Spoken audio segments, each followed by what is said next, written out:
this next interview I'm very excited about. International renowned poet and academic Antjie Krog has recently treated poetry lovers to a new collection of poetry titled Pillage, available in both English and Afrikaans. Pillage or Plunder. This book taps into Krog's familiar themes of family, body and land, but this time in the harsh light of pillaging, whether being done by nature, humans or old age. Well-seasoned poet and multi-award recipient Antjie Krog joins us now on Zoom. Ma'am, good morning. A very warm welcome to Morning Live. I mean, let's start with the inspiration behind this body of work, and we're both in green this morning. Good morning. Good morning. Good morning. It's good to see that, yeah, great minds think alike. You perhaps. know. What's the inspiration behind the book? Well, it is basically the pillage. I mean, white people are accused of pillaging, and that is what we've done and still are doing. But in a way, the whole country is being pillaged by Eskom, by politics, by climate fear, etc. And then we are pillaging the earth. We are destroying our natural resources. So it seems to me that the word pillage and plunder is all around us. I mean, I mentioned in the intro that, you know, in this collection you explore familiar themes. I mean, tell us more about these themes and what you seek to highlight.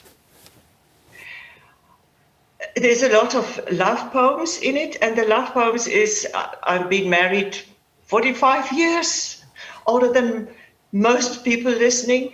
And as they say, the marriage has worked because of constant intimidation, kind and loving intimidation. It has worked. Yeah.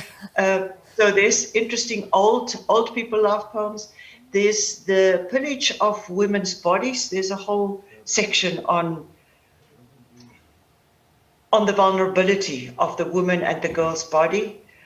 And then there's a section that is a mass for the universe about the beauty of the earth, the generosity of the earth, how the universe just keeps on giving us, but we keep on taking and destroying. And then there's, of course, there's a poem for Archbishop Tutu.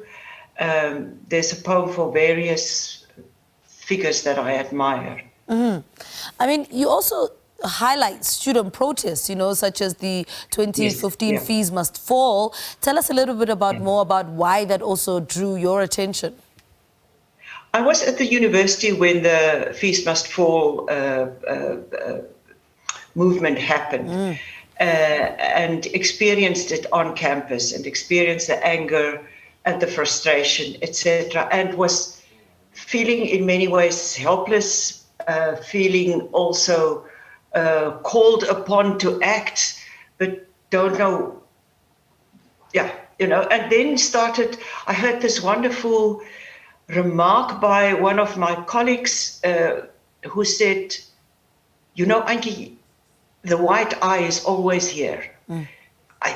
Whatever I do, I feel the white stare, the white gaze, judging me, looking at me, making an opinion about me. And I found it very disturbing to think that is what I am, that I am this white gaze. While at the same time, I feel watched by Black people. I feel judged on a daily basis by Black people. And how do I accommodate, or how do I think through this? So there's two huge parts in the volume. The one looks specifically at the student protest and my wanting to escape from it, and then there's a large one that specifically examines the white gaze. And talk to us about this. Is it a conflict? What is it? How would you describe it? The place that you find yourself in, this particular spot that you find yourself in? There's a deep resentment and a valid critique on white people who want to be kind, white people who feels with, white people who wants to live in solidarity, because people are finding they don't want that, they find it patronizing, they want to reject that. And so where do you find a place to live? And I remember very well how one student said to me, go do the white work. Don't be with black people. Go out, stay with white people and change them. And a whole part of me wants to reject that. How can you change white people if you're not with black people? How do you change your mind if black people don't show you how to change that mind? It's through black people that there's a sudden awareness, or for many centuries, an awareness. So I find that, and I know it's Steve Biko who suggested go and do the white work, but I think it was in times of severe struggle that you have to do that, in violent struggle. But now I find we all need the agency of black people. Another thing that you also touch on in the book is, the Daring 8 songs. Talk to us about the inspiration behind some of these 8 poems. Yes, it was that wonderful musician. I heard an interview by her, and then was just so sad because she's so clearly talented and just ended up a poor woman. There is this, if you know Cape Town a little bit, there's this street sleeper who daily, like a possessed person, makes statues of wood. And one night I was returning from UCT, and it was dark, and when I entered that street, suddenly from his lap came this enormous lion that he made out of wood. And my lights fell on this lion, and it looked as if this lion is sort of growing in a kind of glow out of him. So I wrote a poem about that. I also returned back to one of my former guides of elitist white, Lady Anne Barnard, and then also how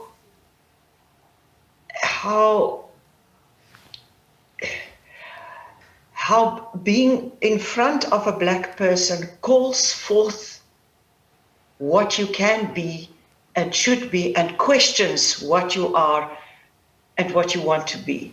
So there's also a poem about that. Yeah. Sorry, go on. No, and then Archbishop Tutu, because I got to learn him so well during the Truth Commission, he could make me believe anything. I mean, I'm not really a believer, but when I'm with him, I was filled with belief about the goodness of people, how people, and he said, the opposite of evil, the opposite of that is goodness. We all want goodness. Yeah. Another thing, when you go through the poems that are featured in this collection, which ones would you say, have a deeper meaning for you?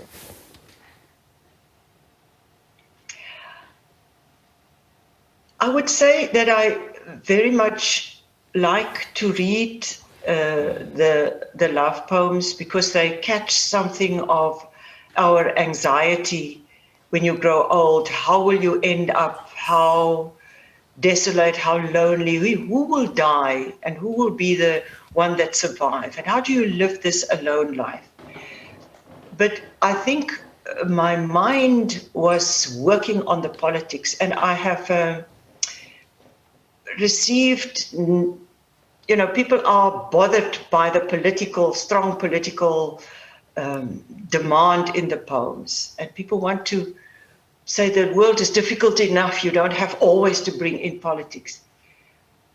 But I find that when I do it through poetry, it's as if something clarifies within me. And as Socrates said, an unexamined life is not worth living. Mm-hmm. So if you don't crucially investigate your life, you can just as well be dead. And so the politics and the crisis, especially now in this country, this week, it interrogates our lives and how we breathe, how we see we can go get through this day with the load sheddings, what we can read, how we can help.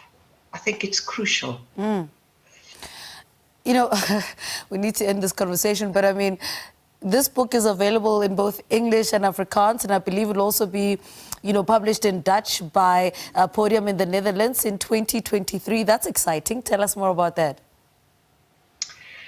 Yeah, I have a very good translators, both in France and in the Netherlands. So it's already being translated now into French.